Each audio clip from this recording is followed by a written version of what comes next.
The rain came down in sheets that Tuesday evening, turning the streets of Portland into rivers of reflected neon and headlight streaks. Inside Romano's Italian bistro, the warmth was a stark contrast to the October chill outside. The restaurant hummed with the gentle clatter of silverware against porcelain, the murmur of well-dressed couples discussing business deals and anniversary plans, and the soft jazz that floated from speakers hidden somewhere in the exposed brick walls. Preparing and narrating this type of story takes a lot of time and effort. If you like the story, please like the video and subscribe to the channel. If you want to watch every story of our channel, turn on the bell icon. Christopher Smith stood behind the polished mahogany bar, polishing wine glasses with a practiced efficiency that came from 5 years of doing the same motion thousands of times. His hands moved automatically.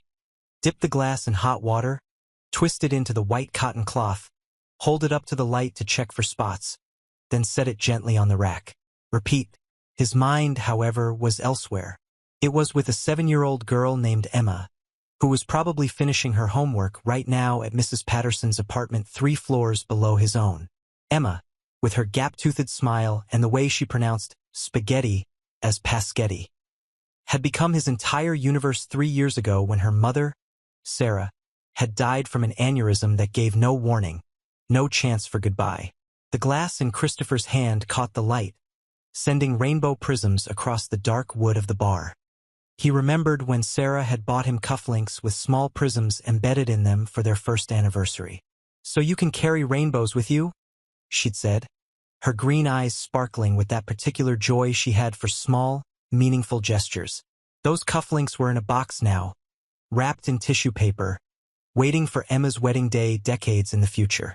"Chris, table 7 needs another bottle of the Chianti," called Marcus, the head waiter, as he rushed past with a tray of steaming pasta dishes balanced on his shoulder. Marcus was 62, had worked at Romano's for 15 years, and had a photograph of his 8 grandchildren taped to his locker in the back. He'd been the one to cover Christopher's shifts when Sarah died, had been the one to bring casseroles to the apartment when Christopher couldn't remember if he'd fed Emma or himself. Christopher nodded, reaching for the wine. His uniform was crisp despite the 6-hour shift already behind him. White shirt pressed that morning at 5 a.m. while Emma slept, black slacks that he'd gotten hemmed at the dry cleaners, shoes shined to military precision. His father, a Marine who died when Christopher was 19, had taught him that how you presented yourself mattered. "People judge a book by its cover first," his father had said. "Give them a cover worth respecting." The restaurant's clientele was upscale. Lawyers from the firm 3 blocks down, doctors from the hospital, business executives closing deals over osso buco and tiramisu. Christopher had served them all with the same quiet professionalism, learning their preferences, remembering their names, making recommendations that made him seem more sommelier than waiter. It paid well, better than most restaurant work, but it still meant 50-hour weeks, aching feet, and the constant calculation of whether he could afford Emma's field trip to the Science Museum next month. At table 7 sat a woman Christopher had never seen before. She'd arrived alone 40 minutes ago, declining the host's offer of a more intimate 2-seater in favor of a corner booth that could seat 6. She'd ordered without looking at the menu, the seafood linguine, a Caesar salad, and the Chianti. Now she sat with a leather portfolio open before her, occasionally making notes with a fountain pen that looked like it cost more than Christopher's monthly rent. She was in her mid-50s, Christopher guessed, with silver blonde hair pulled back in a sleek chignon. Her suit was charcoal gray, tailored perfectly, with a silk scarf at her throat in deep burgundy. Diamond earrings caught the light when she moved her head. Everything about her suggested wealth, but not the flashy kind. This was old money, the kind that didn't need to announce itself. Christopher approached her table with the wine bottle, conscious of his posture, his smile, professional but warm, attentive but not intrusive. "Your Chianti, ma'am. Would you like me to pour?" She looked up, and Christopher saw eyes that were a startling blue-gray, intelligent and assessing. "Please," she said, her voice cultured, with a hint of an accent he couldn't quite place. "East Coast, maybe. Boston or Connecticut." As he poured, she closed her portfolio, and Christopher caught a glimpse of architectural drawings, blueprints with tiny, precise measurements. She noticed his glance and smiled slightly. "I'm boring myself with work," she said. "Do you mind if I ask you something?" Christopher set the bottle down carefully. "Of course not, ma'am." "Eleanor," she corrected gently. "Eleanor Hartwell. And you are?" "Christopher Smith." He felt a small flutter of unease. Customers rarely asked servers their names unless they were about to complain or, occasionally, to slip them their phone number. Eleanor Hartwell seemed like neither type. "Christopher," she repeated, as if testing the name. "Tell me, Christopher, how long have you worked here?" "5 years, ma'am, Eleanor."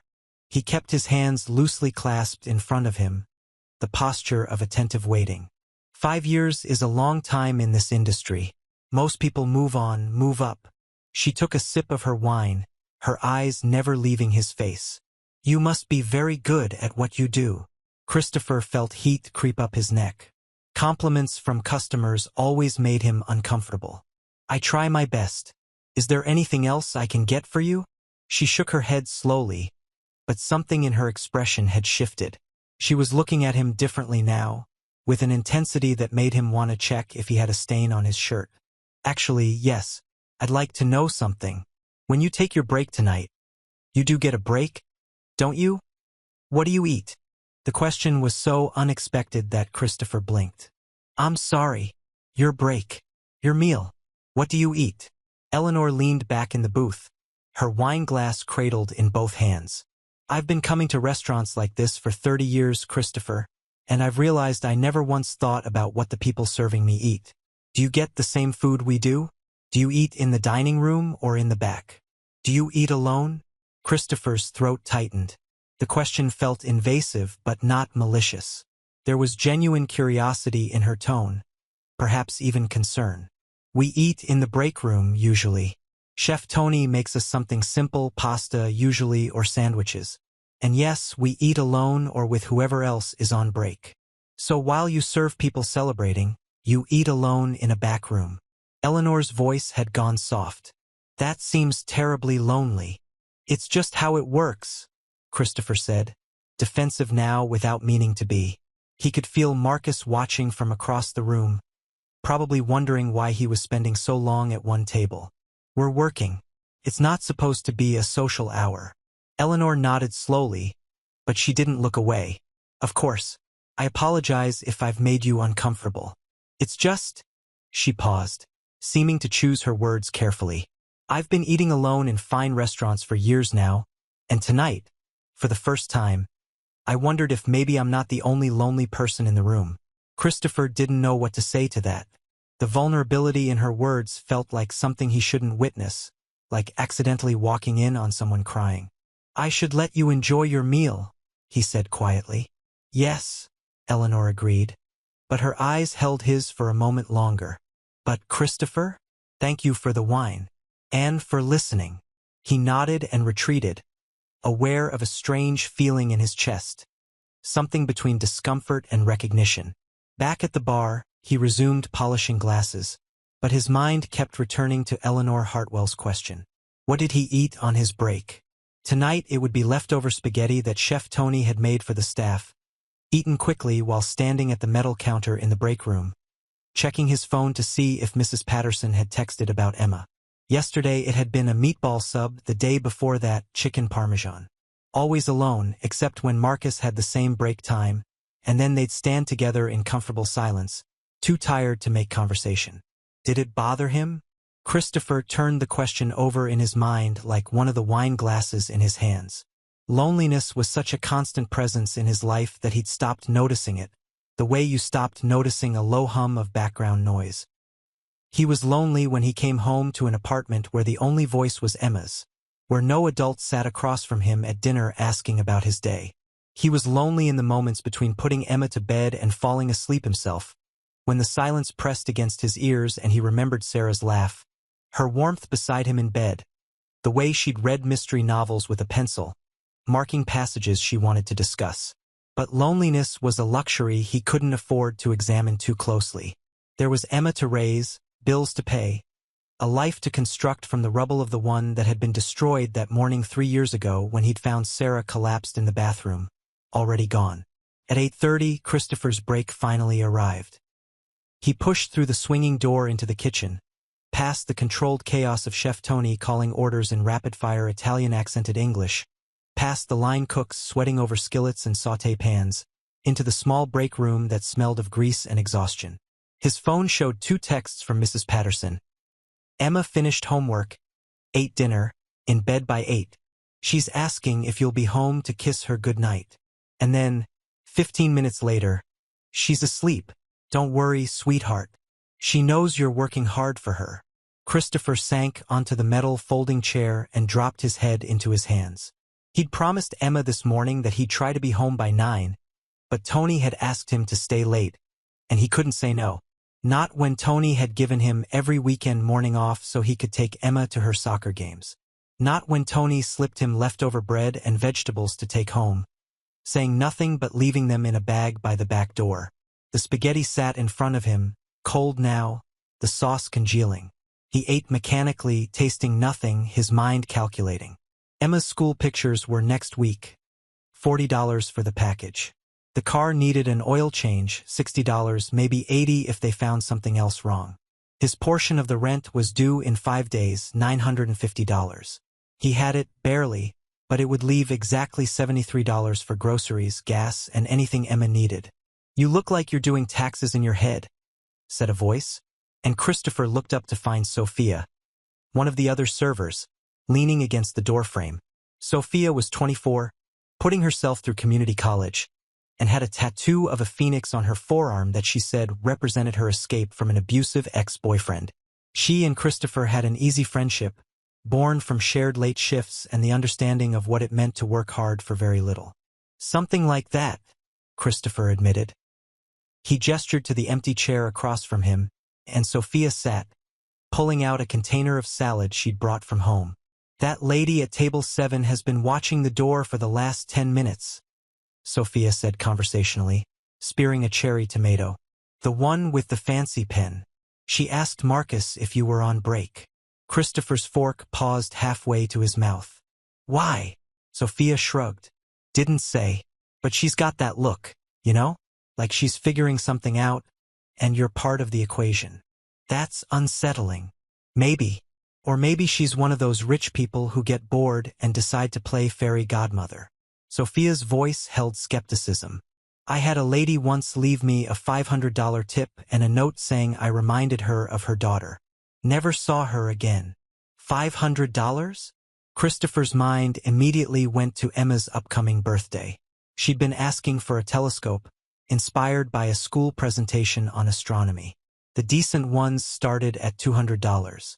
"Don't get excited. Lightning doesn't strike twice." Sophia finished her salad and checked her phone. "Break's over in 5. You coming back out?" "Yeah." Christopher stood, dumping his barely touched spaghetti in the trash. He'd eat something more substantial at home, maybe the mac and cheese Emma had requested for the week. He washed his hands, straightened his shirt, checked his reflection in the small, spotted mirror by the door. His face looked tired, older than 32. There were lines around his eyes that hadn't been there when Sarah was alive, a tightness to his jaw that spoke of constant stress. When he pushed back through to the dining room, his eyes went immediately to table 7. Eleanor Hartwell was still there. Though her meal was finished, the plates cleared. She was writing something in her portfolio, her expression focused. She didn't look up as Christopher passed, heading to table 12 where a couple was signaling for their check. The rest of the shift blurred into its familiar rhythm. Clearing tables, making recommendations, opening wine bottles, smiling through exhaustion. At 10:45, as Romano's prepared to close, Christopher helped Marcus stack chairs and sweep the dining room. Eleanor Hartwell had left around 10, stopping to thank Christopher on her way out. She'd left a 25% tip, which was generous but not extraordinary. Nothing about the interaction explained why Christopher couldn't stop thinking about her question. Why was he eating alone? The answer seemed obvious because that was his life now, because Sarah was gone, and he was raising Emma solo, and there was no time or energy left for building connections beyond the fragile web of necessity that kept them afloat. Because loneliness was the price of survival. But as Christopher drove home through rain-slicked streets, past closed shops and darkened windows, he wondered if Eleanor Hartwell had seen something in him that he'd been too busy to notice. Some essential sadness, some resignation that had settled into his bones without permission. The apartment was dark except for the small lamp Emma insisted on keeping lit in the hallway. Christopher locked the door behind him, hung his keys on the hook Sarah had installed, and moved quietly toward Emma's room. She slept curled on her side, her dark hair spread across the pillow, one arm wrapped around the stuffed elephant she'd named Dr. Trunk. Christopher stood in the doorway, watching the rise and fall of her breathing, feeling the fierce ache of love and terror that came with being solely responsible for another human's entire world. "I'm doing my best, Sarah," he whispered to the darkness. "I hope it's enough." The apartment didn't answer. It never did. Christopher went to his own room, set his alarm for 5:30 a.m., and lay down in the bed that still felt too large. Tomorrow would be another day of the same. Wake up, get Emma ready for school, work the lunch shift, pick her up, help with homework, work the dinner shift if Tony needed him, come home, collapse, repeat. But something had shifted tonight, though Christopher couldn't name it. Eleanor Hartwell's question echoed in his mind as sleep approached. Why was he eating alone? And underneath that question, the more dangerous one, did it have to be this way? He fell asleep without answers, unaware that across the city, Eleanor Hartwell sat in her penthouse office, looking at the card Christopher had helped Marcus clear from her table. A business card from Romano's with Christopher Smith, written on it in her own handwriting, and beneath it, 3 words, "Remember this one." The alarm's shrill beep shattered Christopher's sleep at 5:30 a.m., pulling him from a dream he couldn't remember, but that left him with a vague sense of loss. He slapped the button harder than necessary, swung his legs out of bed, and sat for a moment in the gray pre-dawn light filtering through the thin curtains. His back ached from yesterday's shift. He'd felt something twinge when lifting a box of wine bottles in the storage room, and his feet still throbbed with the ghost memory of standing for 10 hours. The routine was mechanical now, carved into his muscle memory. Shower in exactly 8 minutes, keeping the water lukewarm to save on the heating bill. Shave at the sink while his coffee brewed in the $4 percolator he'd bought at Goodwill. Get dressed in jeans and a t-shirt. The waiter uniform stayed at the restaurant to save on dry cleaning. All of this done in near silence, because Emma needed every minute of sleep she could get before school started at 8:15. At 6:45, Christopher pushed open Emma's door and found her already awake, sitting up in bed with a book open on her lap. The Magic Treehouse, he saw, book 19 of the series. Emma looked up with a smile that made his heart contract. "Morning, Daddy. Did you kiss me goodnight? I tried to stay awake, but I couldn't." Christopher sat on the edge of her bed, pushing her hair back from her forehead in the gesture that was equal parts affection and checking for fever, a habit from when she was a toddler prone to sudden illnesses. "You were already asleep, sweetheart. Mrs. Patterson said you were very good and did all your homework." "I got stuck on the math," Emma admitted, her face scrunching up in the expression of concentration she'd inherited from Sarah.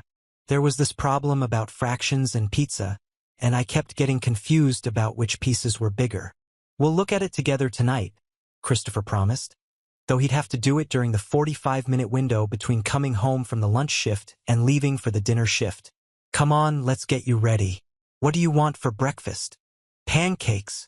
Emma's face lit up. "Nice try. It's Wednesday. Wednesday is cereal or toast." "But what if I said please in French? S'il vous plaît." Emma batted her eyelashes dramatically, and Christopher couldn't help but laugh. She'd picked up the phrase from a cartoon and deployed it strategically whenever she wanted something. "Still Wednesday, but I'll tell you what, Saturday is pancake day. We'll make chocolate chip if you want." Emma considered this, then nodded seriously, as if they'd negotiated a business deal. "Deal. But fancy pancakes. The ones Mommy used to make with the faces." The mention of Sarah was casual, woven into conversation the way Emma had learned to incorporate her mother's memory into daily life. Christopher had been terrified, in those first months after Sarah's death, that Emma would forget her. He'd made photo albums, told stories every night, played videos on his phone of Sarah's voice. But somewhere along the way, Emma had found her own relationship with her mother's memory. One that was both present and peaceful, tinged with sadness but not consumed by it. "Fancy pancakes it is," Christopher agreed, his throat tight. They moved through the morning choreography. Emma brushing her teeth while Christopher packed her lunch. Emma getting dressed while Christopher signed the permission slip for her field trip that he'd managed to scrape together money for. Emma eating Cheerios while Christopher braided her hair the way YouTube had taught him 3 years ago. His fingers still clumsy but serviceable. At 7:50, they were out the door, walking the 3 blocks to Madison Elementary. The rain had cleared overnight, leaving everything washed clean and smelling of wet earth and fallen leaves. Emma chattered about her friend Zoe's birthday party on Saturday. "Can I go, Daddy?" Zoe's mom said she'd pick me up and take me. About the new boy in class who could do a backflip on the playground. About her teacher, Mrs. Moreno, who had promised they'd start learning about the solar system next week. Christopher listened, inserting appropriate responses, his mind split between Emma's words and the mental checklist always running in the background. He needed to stop at the pharmacy on the way home to pick up Emma's allergy medication. The toilet in their bathroom was running constantly. He'd have to YouTube how to fix it or call the landlord, though Mr. Kowalski would take weeks to send someone. Emma's shoes were getting tight. She'd need new ones before winter really set in. At the school gates, Emma turned and hugged him around the waist, her head barely reaching his chest. "I love you, Daddy. Have a good day at work." "I love you too, sweetheart. Be good. Learn everything." It was their ritual goodbye, the same words every morning. "I'll try, but math is hard and recess is way more fun," Emma called back as she ran toward where Zoe was waiting by the jungle gym. Christopher watched until she disappeared into the building. The fear that something might happen in the seconds he wasn't watching always present but tamped down through sheer force of will. Then he turned and walked back to the apartment, his feet automatically taking him down the route he'd walked 5 days a week for 3 years. The apartment felt emptier in the daylight somehow. Christopher made another cup of coffee and sat at the small kitchen table where bills were spread out in organized piles. Urgent, soon, and eventual. The urgent pile was small this week, thank God. Just the electric bill and Emma's lunch account at school. The soon pile included the car insurance payment due in 2 weeks. The eventual pile was everything else. The credit card debt from Sarah's funeral that he was paying down $25 at a time. The student loans from the 2 years of community college he'd completed before Sarah got pregnant and he dropped out to work full-time. The medical bills from Emma's emergency room visit last year when she'd broken her arm falling off the monkey bars. Christopher pulled out his budgeting notebook, an actual spiral notebook because budgeting apps required smartphone data plans he couldn't afford, and wrote out the numbers. His base pay from Romano's was $15 an hour plus tips, which averaged out to about $22 an hour when things were good. 50 hours a week meant $1,100 weekly, minus taxes, minus the money he paid Mrs. Patterson for after-school care, minus until he landed at about $3,000 a month take-home. Rent, $950. Utilities, $150. Food, $400 if he was careful. Gas, $100. Emma's school expenses, $100. Phone, $40 for the basic plan. Insurance, $200. Minimum credit card payment, $25. Minimum student loan, $50. That left about $985 for everything else: clothes, repairs, medical co-pays, unexpected expenses that were only unexpected in their timing, not their existence. It was a house of cards, and Christopher was constantly waiting for the wind. He forced himself to look at the eventual pile. The credit card debt totaled $4,800. The student loans were $15,000. Even paying minimums, he'd be paying them off for decades. But what choice did he have? Getting a different job would mean different hours, potentially less money, definitely less flexibility. And Romano's, for all its challenges, had become a kind of family. Marcus covering his shifts when Emma was sick. Sophia splitting her tips when Christopher's had been slow. Chef Tony's silent kindnesses. Christopher closed the notebook and looked around the apartment. It was small, a 2-bedroom on the 3rd floor of a building that had seen better decades. The carpet was worn, the appliances ancient, the walls thin enough that they could hear Mrs. Patterson's television at night. But it was clean, decorated with Emma's artwork taped to the walls, filled with thrift store furniture that Christopher had learned to repair from YouTube videos. The couch sagged but was covered with a blanket Sarah had crocheted while pregnant.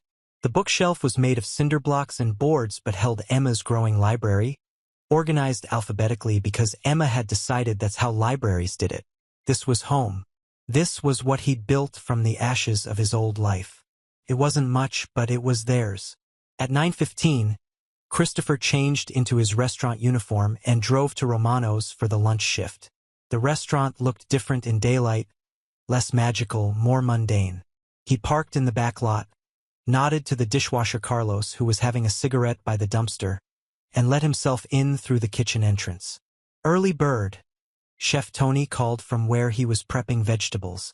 Tony was a mountain of a man, 6'3" and 300 pounds, with tattoos covering both arms and a voice that could rattle windows. But his hands moved with surprising delicacy as he diced onions. "We're going to be busy today. Some corporate lunch party. 30 people.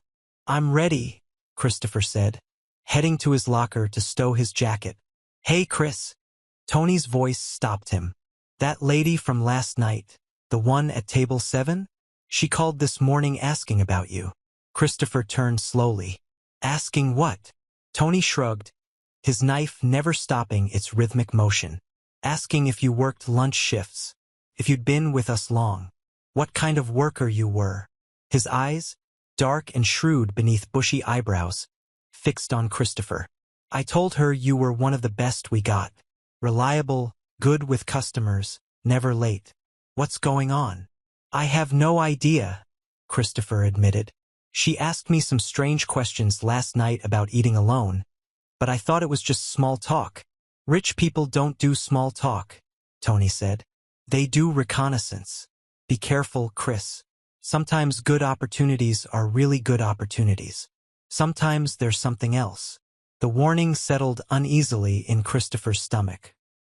He thought about Eleanor Hartwell's assessing gaze, the way she'd seemed to look past his professional smile to something underneath. What had she seen? What did she want? The lunch shift started at 11, and Tony had been right about it being busy. The corporate party arrived at 11:30, insurance executives celebrating some kind of quarterly achievement, loud and jovial and ordering expensive wines Christopher had never tasted. He moved between tables with practiced efficiency, carrying trays loaded with appetizers, remembering modifications and dietary restrictions, refilling water glasses before they were empty. At 12:15, during a brief lull, Marcus pulled him aside. "Your corner booth from last night is back." Christopher looked across the dining room and felt his pulse quicken. Eleanor Hartwell sat in the same booth, alone again, with what looked like a different portfolio open in front of her. Today she wore navy blue, her hair in the same sleek style, but she looked up as if sensing his gaze and smiled. "Your table, I think," Marcus said with a knowing look. "She requested you specifically." Christopher approached with a feeling he couldn't name, half anticipation, half dread. "Good afternoon, Ms. Hartwell. Welcome back to Romano's." "Eleanor, please." "And good afternoon, Christopher." She closed her portfolio, giving him her full attention in a way that made him feel simultaneously valued and exposed. "I hoped you'd be working lunch.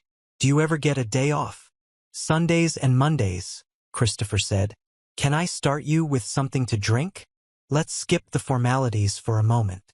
Eleanor gestured to the seat across from her. "Would you sit with me? Just for a minute. I promise I'll order an enormous meal to make it worth your manager's patience." Christopher glanced around. The other servers had their tables handled, and Marcus was watching with curiosity but not concern. Slowly, Christopher slid into the booth, keeping his posture upright, professional. "Thank you," Eleanor said. "I know this is unconventional, but I couldn't stop thinking about our conversation last night, brief as it was. You said you eat alone in the break room. Is that every shift?" "Yes." Christopher didn't understand where this was going. "And you've worked here 5 years, which means—" Eleanor paused, seeming to calculate. "Roughly 6,000 meals eaten alone. Give or take." The number landed like a punch. Christopher had never thought about it that way, had never added up the accumulated solitude. "I suppose so." "Christopher, May I tell you a story? Eleanor leaned forward slightly, her voice intimate despite the public setting. My husband died 8 years ago. Richard Hartwell, you might have heard the name. He developed half the commercial properties in downtown Portland. Christopher nodded. He'd seen the name on buildings. After Richard died, I threw myself into work. I took over his company, expanded it, made it more successful than even he'd managed. I told myself I was honoring his legacy. But the truth was, I was running from grief. And somewhere in all that running, I forgot how to be a person instead of a business. Eleanor's eyes had gone distant, seeing something beyond the restaurant walls. 6 months ago, I had a health scare. Nothing serious, ultimately, but it made me realize I'd spent 8 years eating alone in expensive restaurants, sleeping alone in a house too big for one person, and working myself toward a grave that would have a very impressive headstone but no one to visit it. I'm sorry, Christopher said quietly, meaning it. Don't be. It was a wake-up call. Eleanor's focus returned to him. Last night, when I saw you working, so attentive to everyone else's needs, so invisible despite being in plain sight, I saw myself 8 years ago. And I thought, here's someone who's forgotten he's allowed to need things too. Christopher felt his defenses rising. I'm fine. My daughter and I are fine. I'm sure you are, Eleanor said gently. But fine is a low bar, don't you think? I didn't come here to insult you, Christopher. I came to offer you something. I don't need charity. The words came out harsher than Christopher intended. Good, because I'm not offering it. Eleanor pulled a business card from her portfolio and slid it across the table. I run a foundation, the Hartwell Initiative. We provide grants, mentorship, and career development to single parents trying to build better lives for their families. I've been looking for a new program director, someone who understands the actual challenges single parents face, not just the theoretical ones some business school graduate might imagine. Christopher stared at the card without touching it. I'm not qualified for something like that. You're more qualified than you know. You've kept yourself and your daughter afloat for 3 years. I asked around, by the way, I hope you don't mind, on a waiter's salary. You've maintained perfect reliability at your job, which Chef Tony was quite emphatic about. You've done all this while grieving, which is its own full-time job. Eleanor's voice was firm now, professional. The position pays $75,000 a year with benefits. Full health insurance for you and your daughter. Retirement matching. Normal business hours. It would mean leaving restaurant work, obviously. $75,000. The number was so large Christopher couldn't process it. That was more than double what he made now. That was health insurance without copays that made him wince. That was Emma's college fund. That was breathing room. Why me? Christopher's voice came out hoarse. You don't know me. One conversation about eating alone doesn't qualify me to run a foundation. No, Eleanor agreed. But it told me you're someone who's learned to be invisible, and the best way to help invisible people is to see them. I need someone who remembers what it's like to calculate whether you can afford your child's field trip. Someone who knows what it means to eat alone not by choice but by circumstance. I've interviewed a dozen candidates with perfect resumes and no understanding. You have the understanding. The rest we can teach. Christopher's mind raced through objections. He'd never worked in an office. He didn't have a college degree. He'd fail, embarrass himself, lose the stability he'd fought so hard to build. But underneath the fear was something else. A desperate, terrifying hope. I need to think about it, he managed. Of course. Eleanor's smile was warm.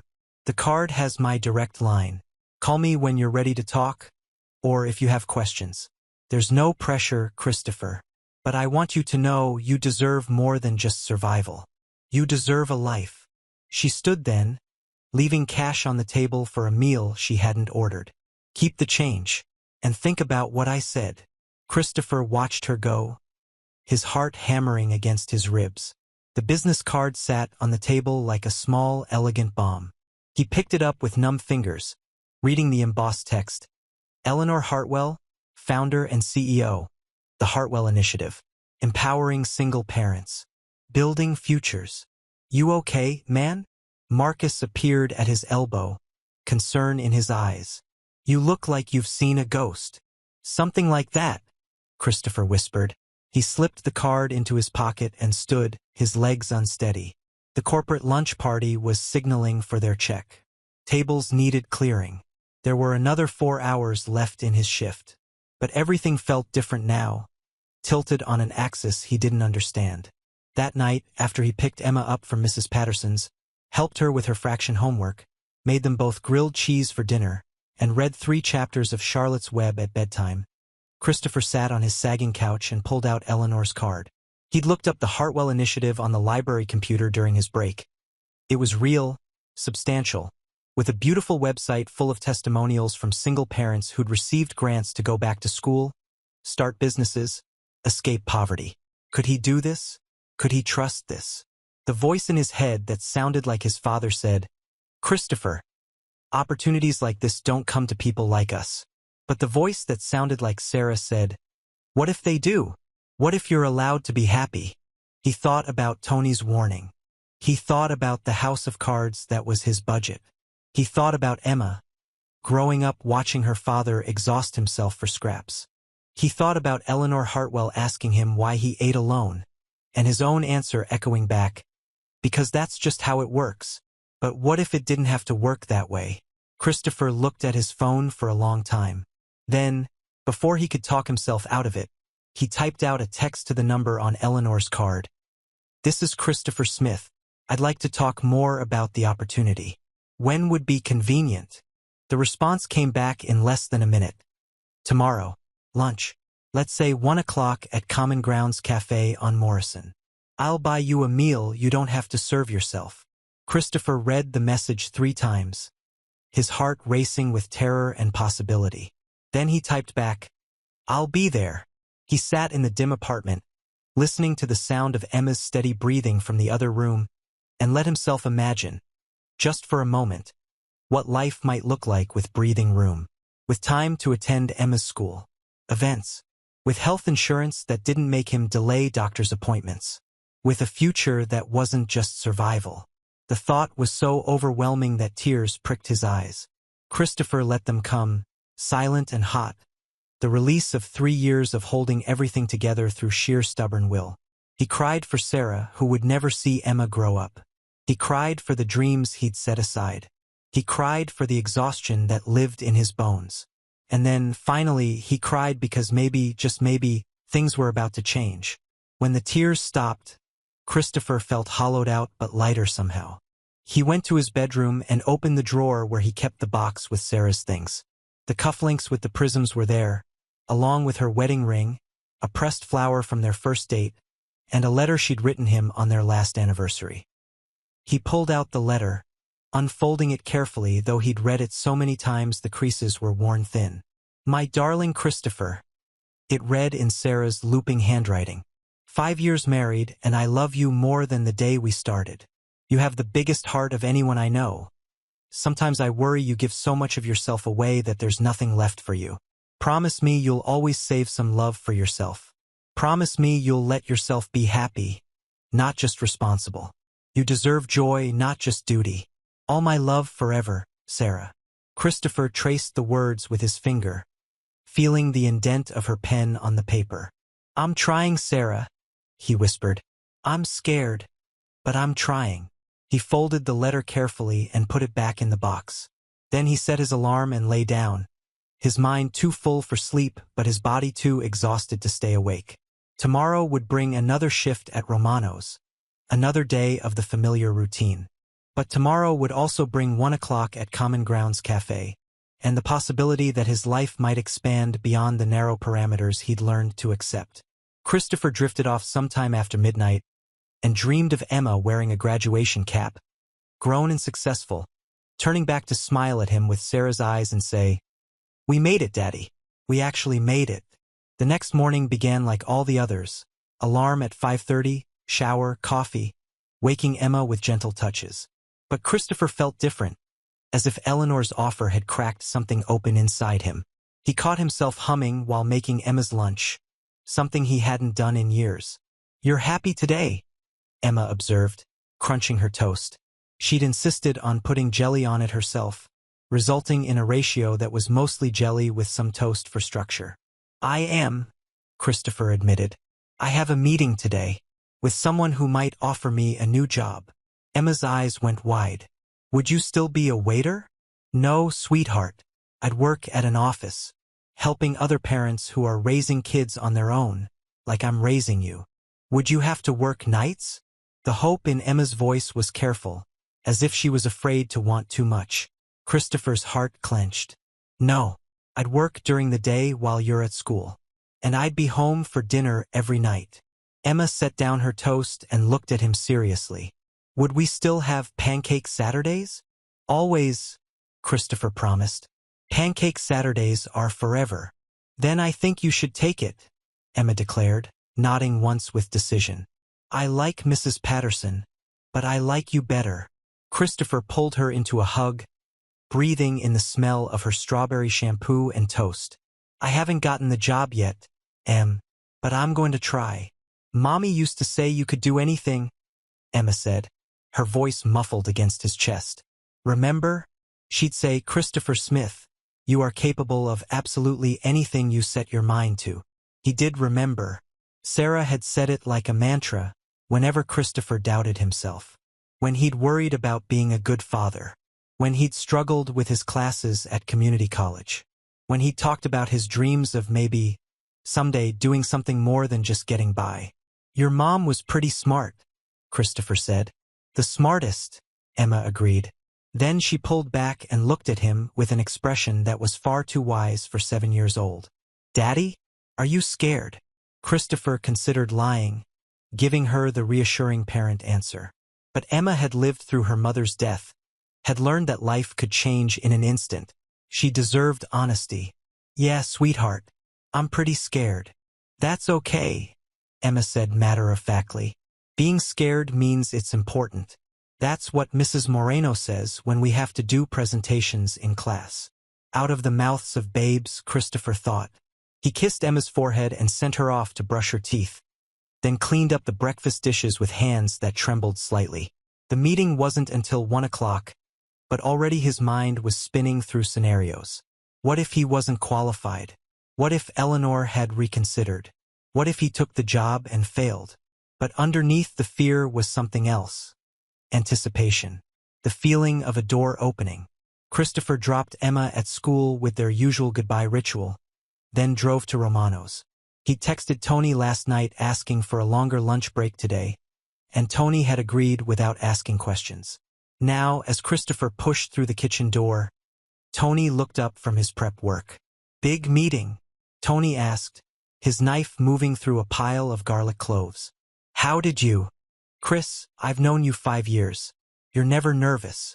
Today you look like you're about to jump off a cliff. Tony set down his knife and crossed his arms. This about that woman? The job? Christopher nodded slowly. Good, Tony said firmly. You take that job if they offer it.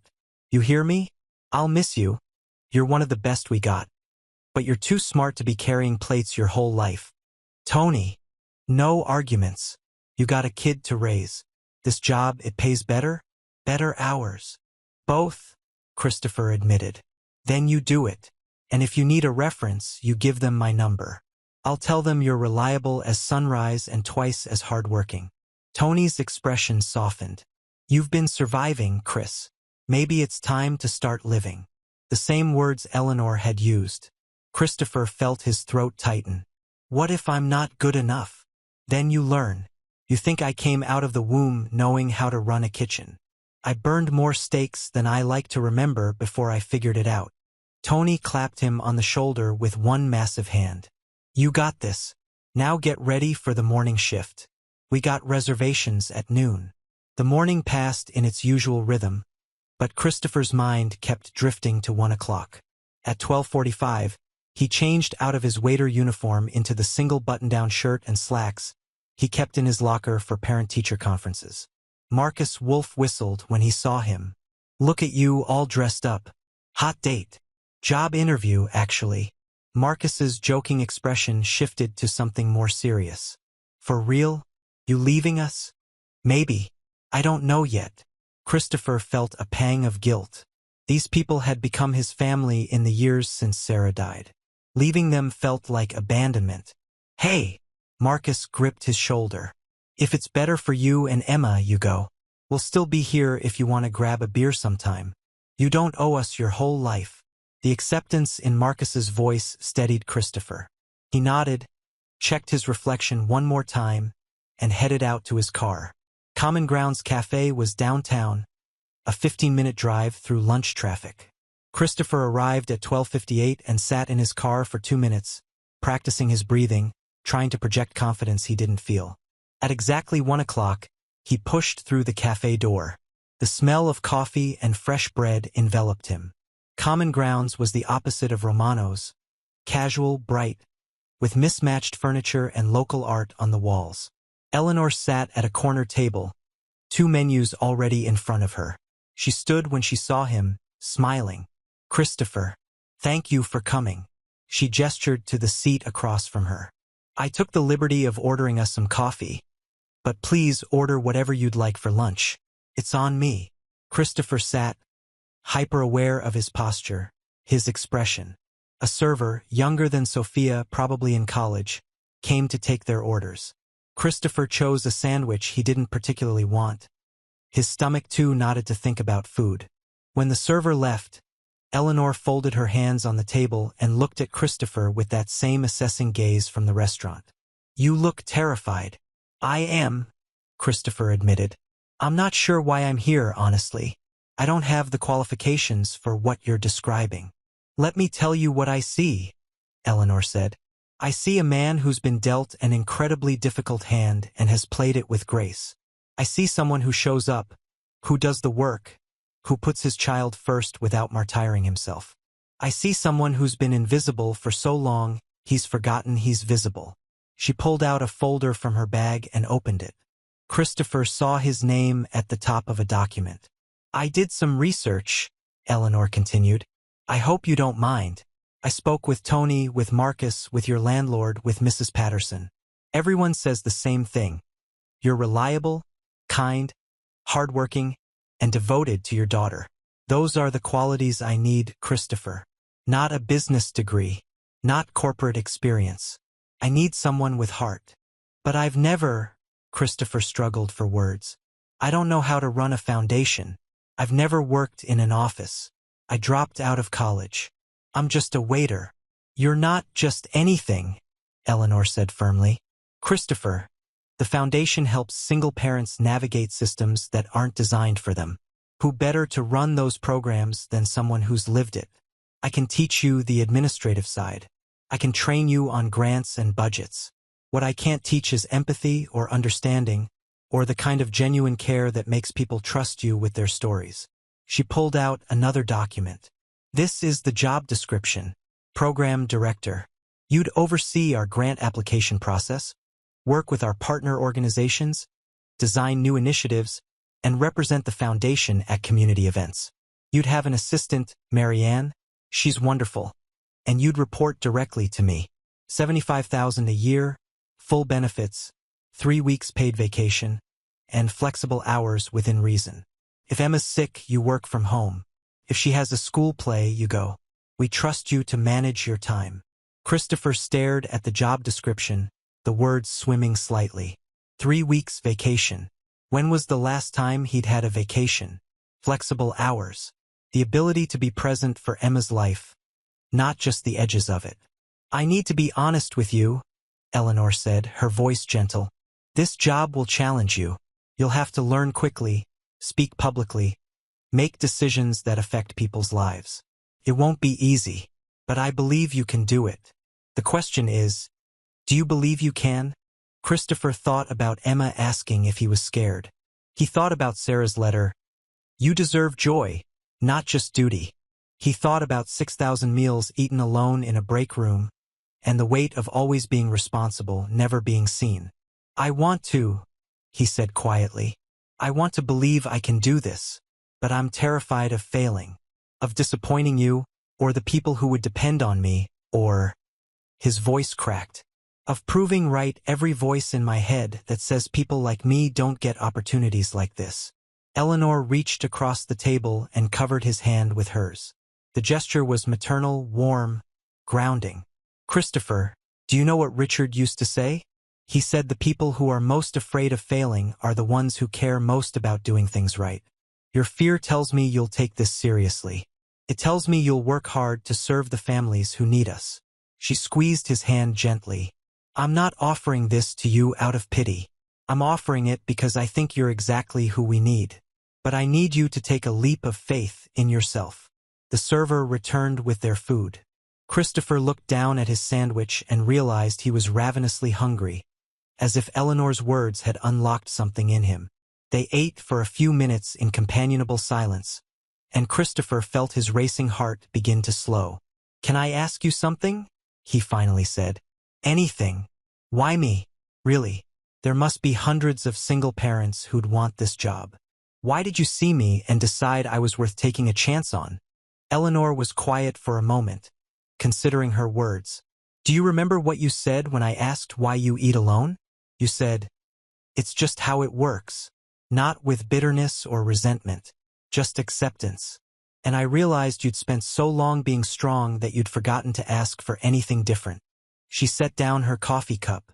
"I recognized that, Christopher, because I lived it. After Richard died, I built walls so high I convinced myself I didn't need anyone. And I almost missed out on the rest of my life. I saw in you a chance to help someone wake up before 8 years pass.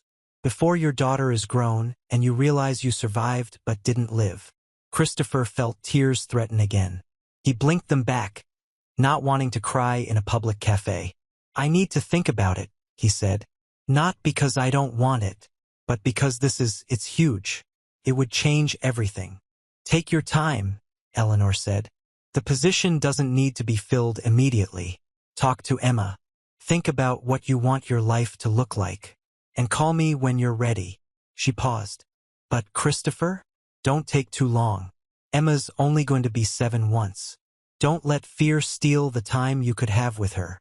They finished their lunch talking about lighter things: Emma's love of astronomy, Eleanor's 3 adult children who called her weekly from different states, the way Portland changed in the fall. By the time Christopher stood to leave, he felt something he hadn't felt in 3 years. Hopeful. "Thank you," he said, "for seeing me, for this chance, for everything." "Thank you for considering it," Eleanor replied. "And Christopher, you're going to do great things. I can feel it." Christopher drove back to Romano's in a daze. His afternoon shift passed in a blur of automatic motions while his mind spun through possibilities. By the time he clocked out at 6:30, he'd made a decision. He needed to talk to Emma. Really talk to her, the way Sarah used to insist on. No sugarcoating, no half-truths, just honest conversation. He picked Emma up from Mrs. Patterson's and instead of going straight home, drove to their favorite spot, a small park overlooking the river.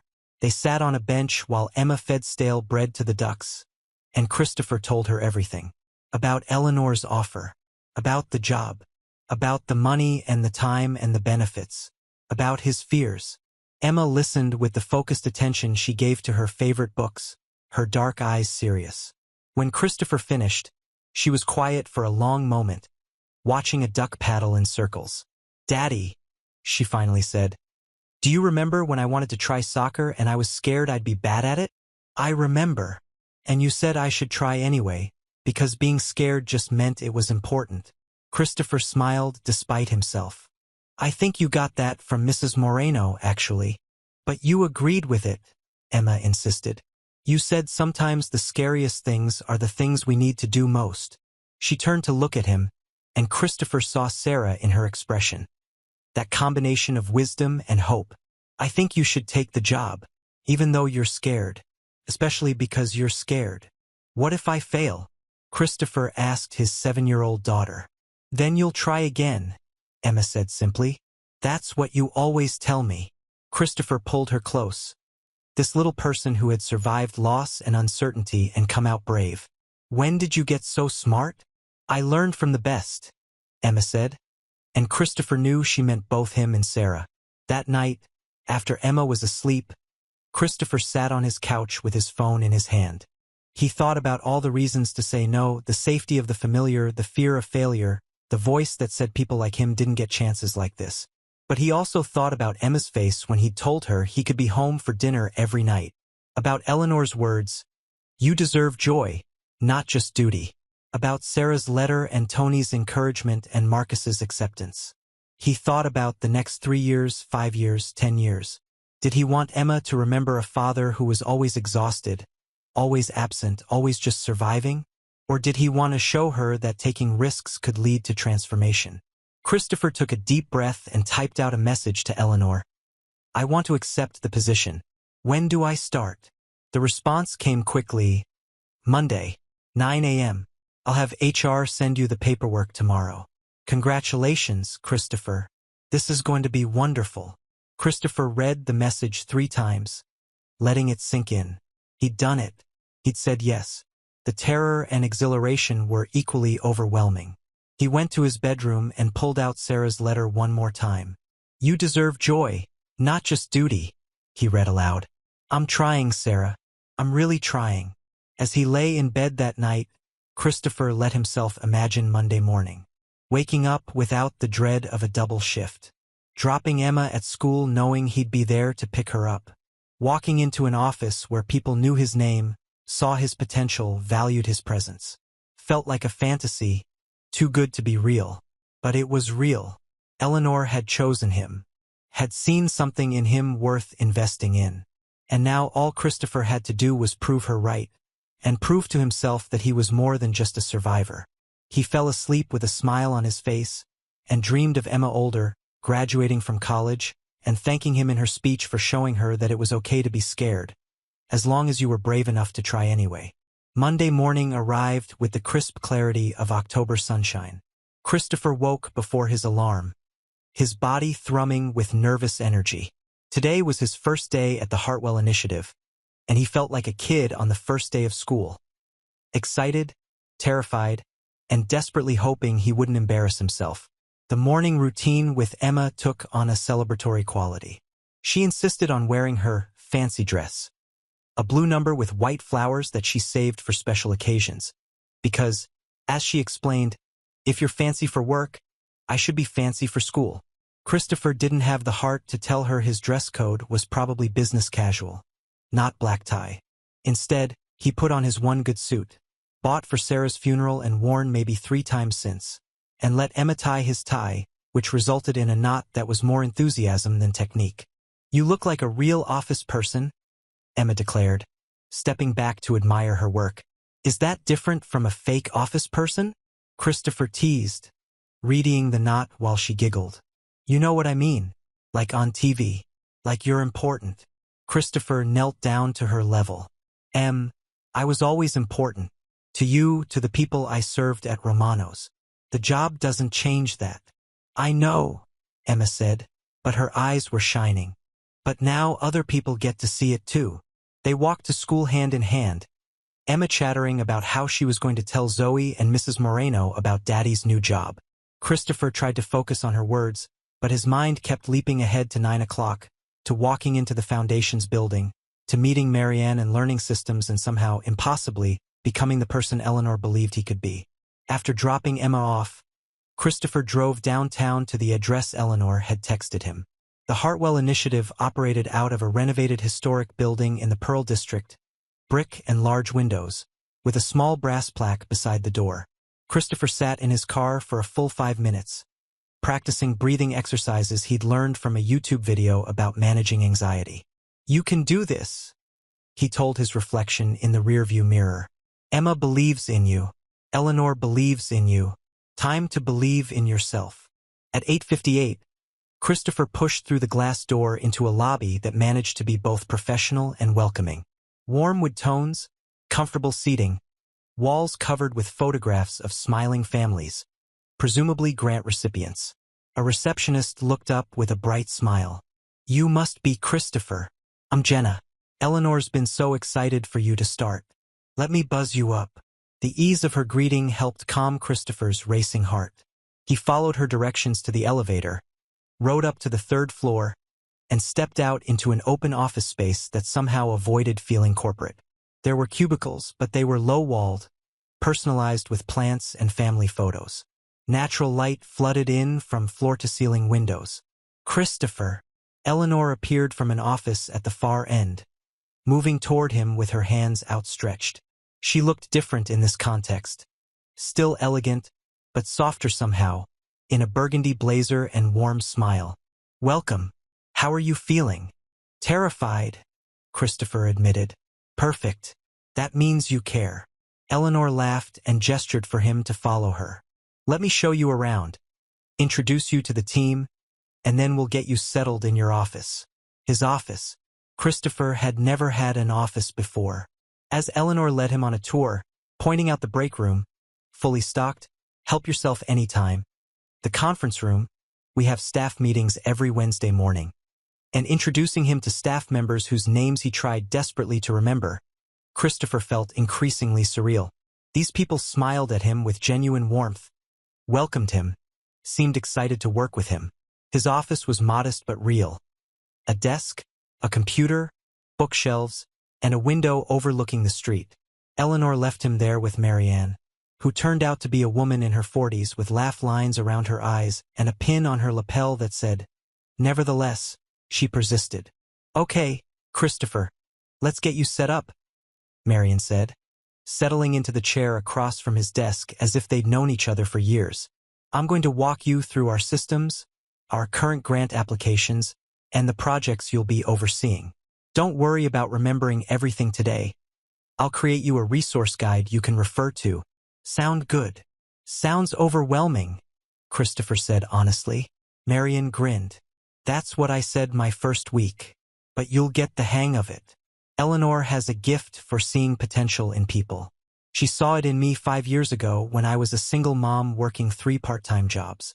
Now look at me, assistant to the program director and taking online classes for my social work degree." The revelation shifted something in Christopher's chest. "You were a grant recipient?" "Twice. Once for emergency rent assistance when my ex-husband stopped paying child support. Once for a small business loan to start my home baking company, which I ran for 3 years before Eleanor hired me here." Marianne's expression was knowing. She likes to hire people who've lived what we're trying to fix. Means we don't forget who we're serving. Over the next 4 hours, Marianne walked Christopher through a dizzying array of information. The Foundation's grant programs fell into several categories: emergency assistance for housing, food, and medical needs, education grants for parents returning to school, small business startup funds, and a newer program providing career mentorship. They served approximately 200 families annually, with a waiting list 3 times that long. "Our biggest challenge is resources," Marianne explained, pulling up spreadsheets that made Christopher's head spin. "We have more qualified applicants than we can fund. Your job will be to help us expand. Find new donors, design new programs, figure out how to serve more people without sacrificing quality." Christopher felt panic rising. "I don't know how to do any of that." "Not yet," Marianne agreed cheerfully. "But you will. Eleanor's going to work closely with you for the first 3 months. And I'll be here to help with the day-to-day stuff. You're not alone in this, Christopher. We're a team." By the time lunch rolled around, Christopher's brain felt stuffed to capacity. Eleanor appeared at his door with takeout containers. "I thought we'd eat in my office and talk," she said. "Unless you'd prefer the break room?" Christopher followed her to a corner office that was larger than his entire apartment bedroom. They sat at a small table by the window, and Eleanor passed him a container of Thai food. "How's it going?" she asked. "Honestly, I feel like I'm drinking from a fire hose," Christopher admitted. "But also," he paused, trying to find the right words, "also like maybe I can actually do this. Marianne's been great. Marianne's one of the best decisions I ever made." Eleanor speared a piece of chicken. "Christopher, I want to talk to you about something. Today's been all logistics and systems. But the heart of this job isn't spreadsheets. It's stories. It's the single dad who comes in desperate because his daughter needs a surgery he can't afford. It's the mom who's been working minimum wage for years and dreams of becoming a nurse. It's people at the end of their rope who need someone to see them." She set down her fork and looked at him directly. "That's where you come in. Your job is to be the person who sees them. who understands that asking for help is one of the hardest things they've ever done, who treats them with dignity. Can you do that? Christopher thought about standing at Romano's bar, polishing glasses while customers laughed and celebrated, invisible in plain sight. He thought about eating alone in break rooms, about the weight of being seen only as function, never as person. Yes, he said firmly. I can do that. Eleanor's smile was brilliant. I know you can. That's why you're here. The afternoon brought Christopher's first grant application meeting. A woman named Teresa sat across from him in his office, her hands clenched in her lap, 2 children. A boy about Emma's age and a younger girl, fidgeting in chairs beside her. Marianne had briefed him. Teresa was recently divorced, working as a grocery store cashier, living paycheck to paycheck, and hoping for a grant to cover community college tuition so she could get her dental hygiene certificate. Christopher looked at Teresa's application, at the careful handwriting detailing her expenses, her dreams, her desperation. He looked at her children, the boy wearing shoes that were clearly too small, the girl clutching a stuffed animal with one ear missing. And he saw himself 3 years ago, drowning, exhausted, trying so hard to keep his head above water. Teresa, he said gently, tell me about your kids. The question surprised her. She'd clearly expected to be grilled about finances, about qualifications. Instead, her face softened. This is Marcus, yes, like the Roman emperor, his father insisted, and this is Lily. Marcus is 7, Lily's 5. They're everything. I'm doing this for them, so they can see their mom isn't just surviving, you know? So they can believe they can do hard things too. Christopher felt his throat tighten. I understand. I have a daughter, Emma. She's 7. I became a single parent 3 years ago, and... He paused, professional boundaries warring with human connection. But Eleanor's words echoed. Your job is to see them. And it's the hardest thing I've ever done, Christopher continued.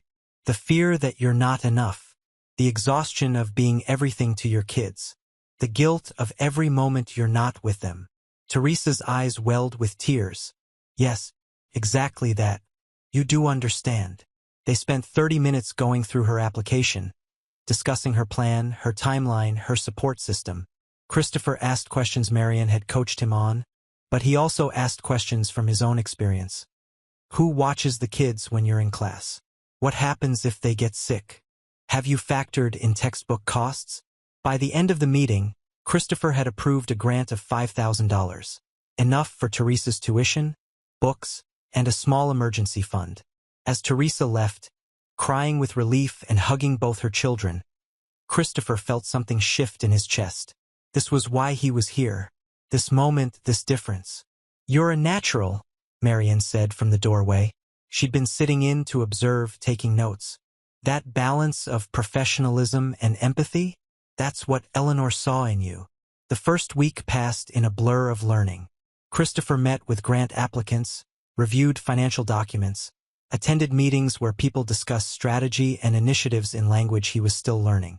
He made mistakes, approved an application without proper documentation, double-booked himself for meetings, got lost trying to navigate the database system. But Eleanor was patient, Marianne was supportive, and slowly, Christopher began to find his footing. The best part was the evenings. Christopher picked Emma up from school at 3:30, spent the afternoon helping with homework and playing board games, made dinner in their small kitchen while Emma chatted about her day. He was present in a way he hadn't been able to be in 3 years, and he could see the difference in Emma. She was more relaxed, more talkative, more simply happy. Daddy, you seem different, Emma said one night as Christopher tucked her into bed. Different how? Less tired. More like you used to be. Before Mommy died. Christopher felt tears prick his eyes. I feel more like myself too, sweetheart. Thank you for encouraging me to take this job. You're welcome, Emma said solemnly. Then, with childish practicality, does this mean we can get the telescope for my birthday? Christopher laughed. We'll see. That's still 2 months away. But in his heart, he was already planning to buy her the best telescope he could afford. With his first paycheck, he'd been able to pay down a chunk of his credit card debt and still have money left over. The financial breathing room felt miraculous. Everything seemed to be falling into place, which is why Christopher would later reflect he should have known something was going to break. Started small. A few comments from his former co-workers at Romano's when he stopped by to have dinner with Emma. Little jabs disguised as jokes. "Look at you, Mr. Fancy Office," Marcus had said. But there was an edge to it that hadn't been there before. Sophia had been friendly but distant, as if Christopher's success had placed an invisible barrier between them. Christopher brushed it off as adjustment. They were all still figuring out this new dynamic. But then, 3 weeks into his new job, Christopher got a call from Mrs. Patterson. Emma had been sent home from school with a fever. Could he come get her?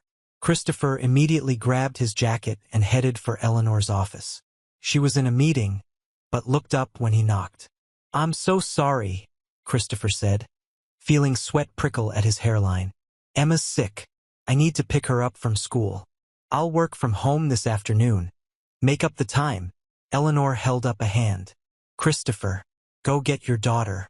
Take care of her. That's what the flexible hours are for. Don't apologize for being a parent." The relief was overwhelming. Christopher drove to Emma's school, found her in the nurse's office looking miserable, and carried her to the car. At home, he settled her on the couch with blankets and cartoons, made her soup, checked her temperature every hour. And he did it all without the panicked mental arithmetic of how many hours he was losing at work, how much money this would cost. Emma recovered after 2 days, but the incident had rattled something loose in Christopher. He'd gotten used to a certain level of stability, and Emma's illness reminded him how fragile it all was. What if something serious happened? What if he couldn't handle both the job and Emma's needs? The worry followed him back to work, manifesting as a new intensity. He began staying late, coming in early, trying to prove he deserved this opportunity. He took on extra grant applications, volunteered for additional projects, said yes to everything Eleanor asked and several things she didn't. "Christopher, you're going to burn yourself out," Marion warned after finding him at his desk at 7 p.m. on a Friday. "Eleanor doesn't expect you to work like this."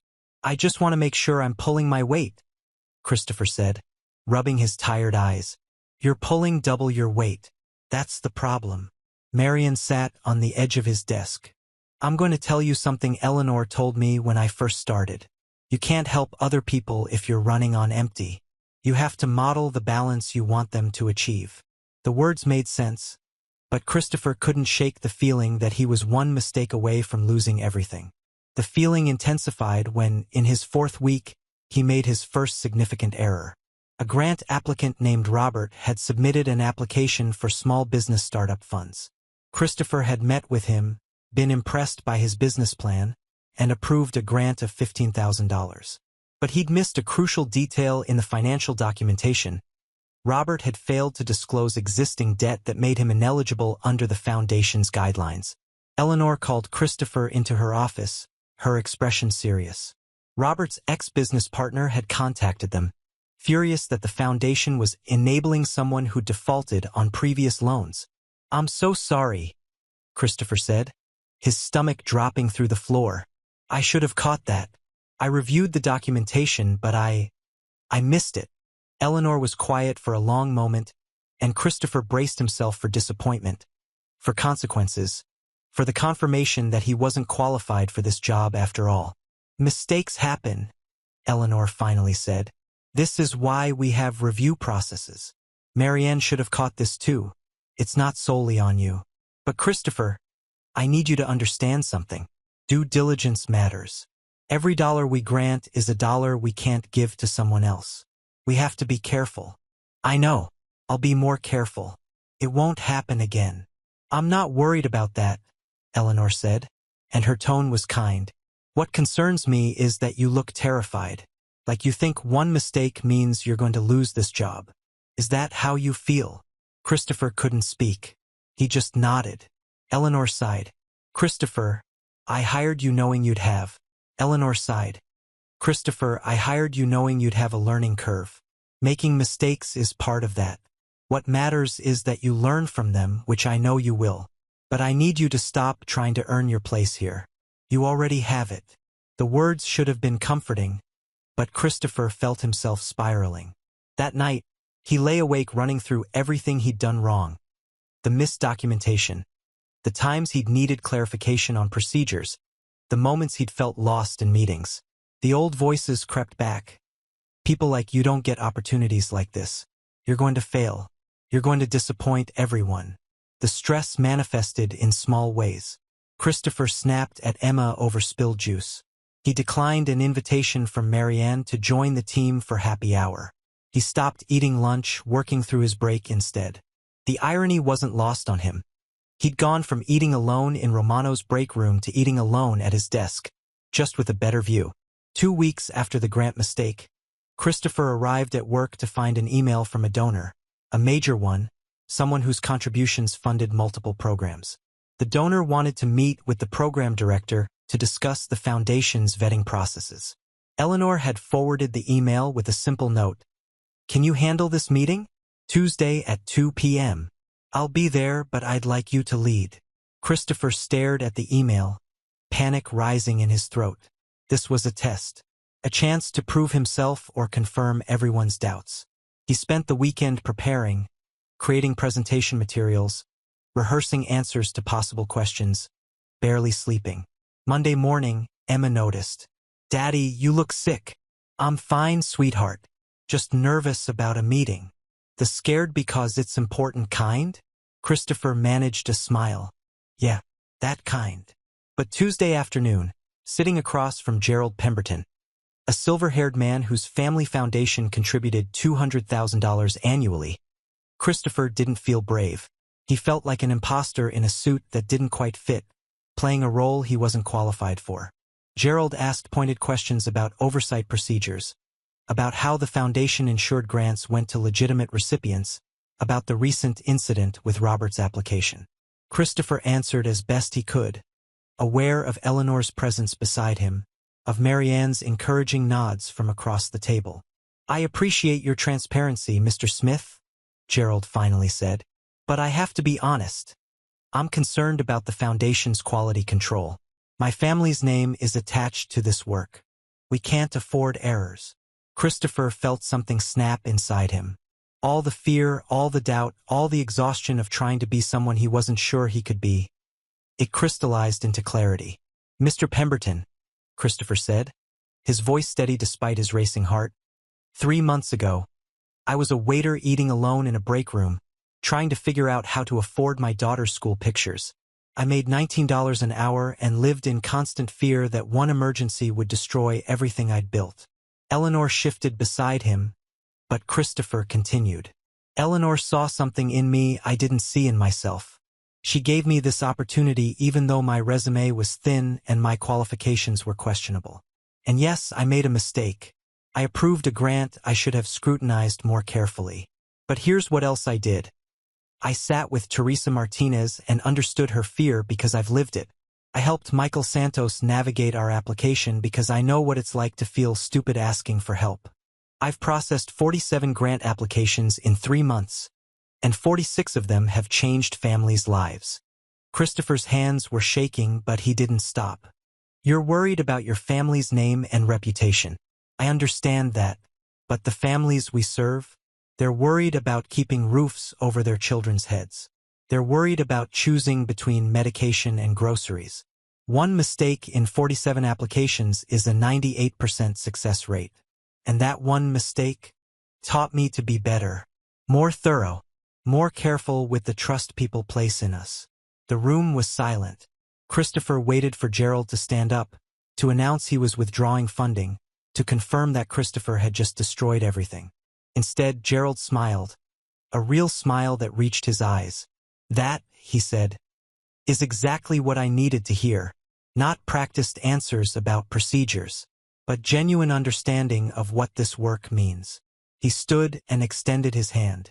Mr. Smith, I'm increasing our family foundation's contribution by $50,000.